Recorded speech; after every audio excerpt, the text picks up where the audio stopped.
Hi, I'm Farah. And I'm Lucille. Farah and Lucille are proud to present a brand new YouTube channel. It's Candid. You know, they also say, the best way to get over someone is to get under someone. So I'm not going to lie. It's inspirational. I felt that my kids needed to see me happy again. They needed to see, that glow again. They needed to know that I'm okay. Thought-provoking. You can't even imagine how to get over it when you're crying over it. You need to have an extra strategy for your mental and emotional state as well. And it's loads of fun. How did you get over your heartbreak? I cut his shoes up. It's the brand new YouTube channel. Guys, I don't burn things anymore. I don't stab people. I don't burn things. Did you stab someone? Okay, that's a story for another day. I'm done. Farah and Lucille, according to us. Friend, have you ever seen this book? Oh my god, okay. I've been reading this. Okay. I don't know if you follow this person, Steven Speaks on Instagram. I started following him recently. No. And he has this interesting book. It's Called about finding love after heartbreak. Okay. Yeah, I know you're not into those cheesy things, but I am. Okay. And it's been interesting. It has such an interesting perspective of, from a guy, and he speaks to both the woman and the man about this whole thing of finding love after heartbreak. Love is hard, friend. Love is really hard. Whether it's in love or whether it's heartbreak, love is hard. It's work. It's commitment. It's all those things. It's bravery. It's hard. It's a lot of work, friend. And the thing is, you've always got to remember that love is a two-way thing. It's never just you being in love or true. you being heartbroken. True. Someone else can be heartbroken or in love or whatever. That's the thing with heartbreak. I mean, when you are in a relationship, you never imagine that you're going to be heartbroken. That's true. We go in guns blazing, bells and whistles, And there's nothing wrong with that. Inspecting heaven and earth, and then sometimes it's boom, and sometimes it's you're on cloud nine forever. And then it's you go through all of this and you think That you're not ready. Heartbreak is not gonna happen for you because you go in guns blazing and thinking boom that this is gonna be your forever. Okay, I think a lot of people nowadays are a bit more cautious to going in just head first, but especially people that have come from heartbreak. We've come from heartbreak, so Of course. I must how do you from that heartbreak, how do you begin to forgive yourself for it or forgive the person that broke your heart? How do you move on? How do you get to that point of just letting go? It's tough. It's like you have to figure out how to heal, and healing is the hardest thing to do when you are so heartbroken, when you can't even imagine how to get over it when you're crying over it. I mean, that's true. We've both been married. Exactly. That's what I'm saying. We've both been married. I mean, I got divorced 14 years ago. You got divorced when? 3 years ago. 3 years ago. So, I mean, yours is a little bit newer than mine. I mean, I've had a lot more time to get over and heal. But I also don't think it takes 14 years or 3 years when you realize that you need to heal from something. Once you start your healing process, it gets a lot easier. But at the time of heartbreak, it's tough. And you want to be strong because, and especially with me, everybody sees a strong woman, but I'm human and I cry and I have emotions, and people don't expect to see that from me. So when they do see it, they don't know how to handle it. How did you get over your heartbreak? I cut his shoes up. Wow. Listen, okay, Cut his I was shoes up. angry. What was cutting the shoes gonna do? I just felt like that was, for me, my outlet. I mean, I didn't kill him. I didn't try and harm him in any way. But I had to take my frustration out. And also, remember I was young. 14 years ago, I was a lot younger. And at that time, I didn't know how to deal with my heartbreak constructively. And it was tough. I mean, I remember him going out one night, and I mean, we were still married, and we were in the midst of an argument, and he walks out the house, and I'm there with a 8-month-old child, and I remember he had these favorite pair of sneakers. I will never forget. The men are gonna hate me for this, but like his favorite, most expensive pair of sneakers. So I took the one, and we had this massive house and this huge garden with these bushes on top of each other. Like, and I threw the one in the bushes. I don't know if he ever found it, even when I moved out. Wow. Like, Don't lie. Did he look for it? I don't know. I don't know. I don't know if he thought it was me. Maybe he thought it was a side chick and he left it in a house or something. I don't know. But I was, you know, for me, that was the way I dealt with my healing at the time, because that's just how I felt. I mean, how did you deal with your heartbreak? You know, I think, I don't know, because a lot of people, and I think, you know, I got a lot of feedback on, but you don't look like somebody who is going through a divorce or who's going through heartbreak. And at the time when it was now, people knew that, you know, that we had split. But for me, it honestly was the last 3 years of being in my marriage. That was when I was actually dealing with my heartbreak. I went through a phase where, you know, it was down in the dumps. And then I decided, and that's actually where my weight loss came in and all that. I was in recovery mode, ready for the exit. But you know what they say, you know how women are, you know how we are, like we get ready. Because even though I was in my marriage, me throwing his sneaker away or whatever, that was me coping before I left. Because when I actually left him, I didn't tell him. He went on a work trip. I packed up my things, put everything in, found a house to live in, and I was gone. Wow. Okay, you're braver than most. Huh?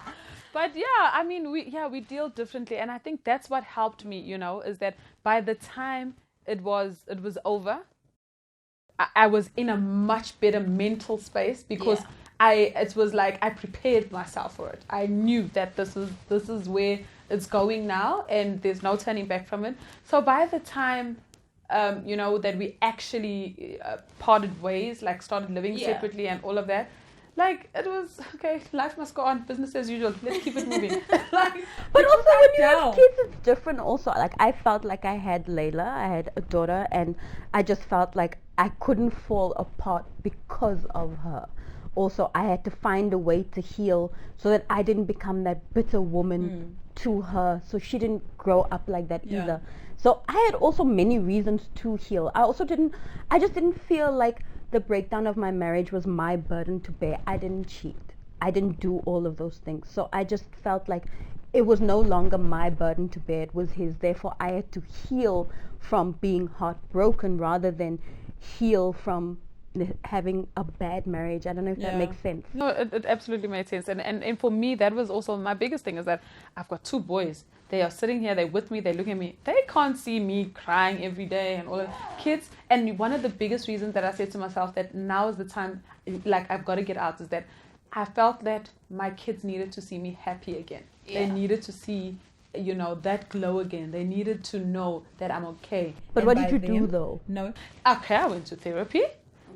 You know, I focused on my fitness, I focused on my business, you know, but I distracted myself, and thank God I had a lot of things to distract myself with, you know, and then I also, you know, those distractions of the other species, but the main thing is, you know, I feel, and a lot of women need to understand this, is that you need to, a lot of people say, and I've said that to some women that I know that are wanting to leave their marriages or their partners, that they need to have an exit strategy. And a lot of them interpret it that it needs to be a financial exit strategy. You need to have an exit strategy for your mental and emotional state as well. Not just that you must know who's going to pay the bond, who's going to pay the car, who you need to be mentally, physically, emotionally ready for the exit. I think with me as well, I had a job. I had my own job. I didn't rely on him financially, which made a big difference. So I was a housewife while we were married, but when I could see where things were going, I got myself a job so I could make sure that I was financially stable. So I think that also really helped me mentally, because it got me back into society in terms of, you know, making other friends that weren't his friends, and making money that was mine that I could keep. And I mean, I saved up a lot. Also just making sure that I had stuff when I moved out. So like you say, yes, it's the foundation of where you're going to live and everything else. But for me, I didn't go to therapy at the time because I needed it too. No, you know, with me, I didn't go purely because I wasn't in a financial position. I couldn't afford to go to therapy. I was really broke. I was trying to pay for my share of having a child. And I put a lot of responsibility and burden financially on myself before I said to him, "Yay, you also part of this." I went for therapy later in life, but I think, it helped because there was other things. I had the business by then. But same with you, I think my therapy was starting my business. My therapy was starting African Star. It was to allow myself to have that focal point of something else. But yeah, I mean, they also say, the best way to get over someone is to get under someone. So I'm not going to lie. That was also part of my strategy. I'm just saying it was. But, a lot of finding the inner peace and the moving on and all of that is that you gotta forgive that person. Okay. Mm-hmm. Which point exactly in the process did you forgive that person? When I forgave him, I'll be honest, I'm not even going to lie about it. I forgave him when he broke up with the girl he had an affair with while we were married. When he broke up with her, not because he broke up with her. No, not because he broke up with her, but because I realized that he was a problem. He had issues that he needed to fix. Because the same reasons that he cheated on me, he cheated on her with.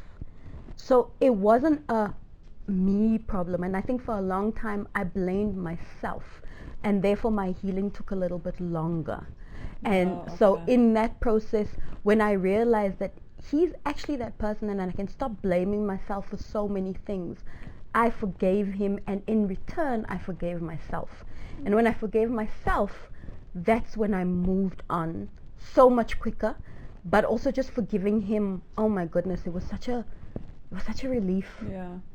I think for me, like, the thing when you say you must know your worth.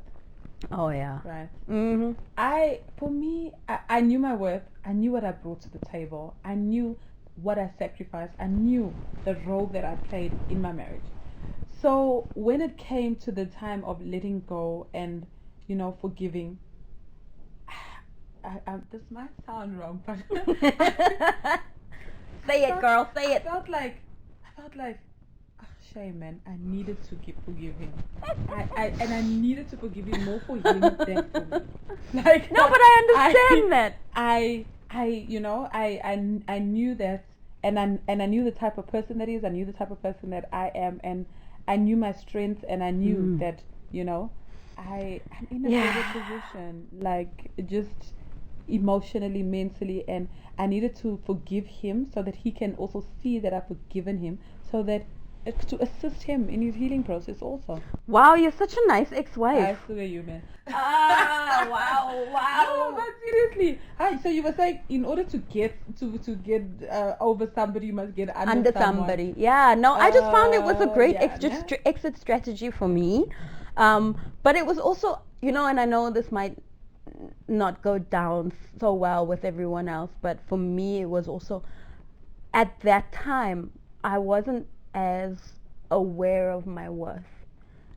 It took me a long time after like being married and being a mom that I realized that I am my own person also. Yeah. And the reason that I probably had really bad relationships after that was because I was looking for my worth in someone else. I wanted someone else to say, yeah, but you are worth what he should have seen.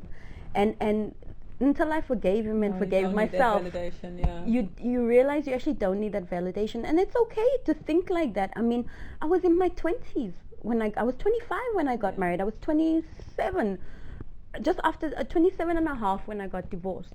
So for me it was, I didn't understand my life as much. And that's why when these kids, and they not even 30, and they're like, oh my God, like, I don't know where my life is going, or I feel like, give it time. Just understand that we all have different journeys and different paths, and how you heal or how you forgive somebody is your journey. Like, it's up to you. Yeah. Like, you forgave your ex differently than the way I forgave my ex, and even the way I forgive exes now is completely different. Like, I can get over I can get over people a lot quicker. Okay. I get over them a lot quicker.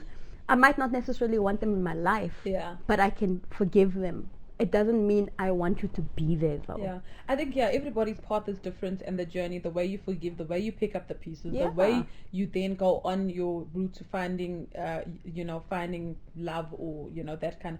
I think it's different for everybody, but the key fundamentals, Yeah. of it, that yes, after heartbreak, you do need to forgive yourself. You Yeah. do need to, now pick up the pieces. Mhm. You do need to find yourself again, and you do need to know your worth, and you do need to Yeah. keep it moving.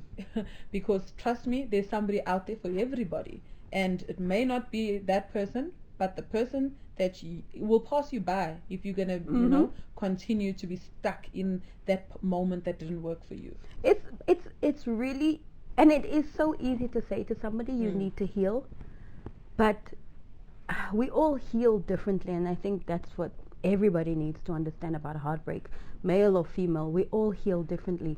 So if you see your ex out there partying and they're having the best time of their life after you've just broken up, maybe that's their healing process. Maybe that's what they're going through to make themselves feel better. It doesn't mean that they're out there and they forgot all about you and now they're living their best being life. a hoe in the streets, like that's her process. There's nothing wrong Let her with being be. a hoe. If you're single, it's okay to be a hoe because you're single. I mean, who are you being faithful to? No, but honestly, I do believe that that part it takes. It's also part of the healing process. No, but it is. It's part. That's the thing. Like, we all heal differently. I Yeah. think for me, I remember being upset with an ex once because I was like, oh my God, he's on the streets and he's partying all the time.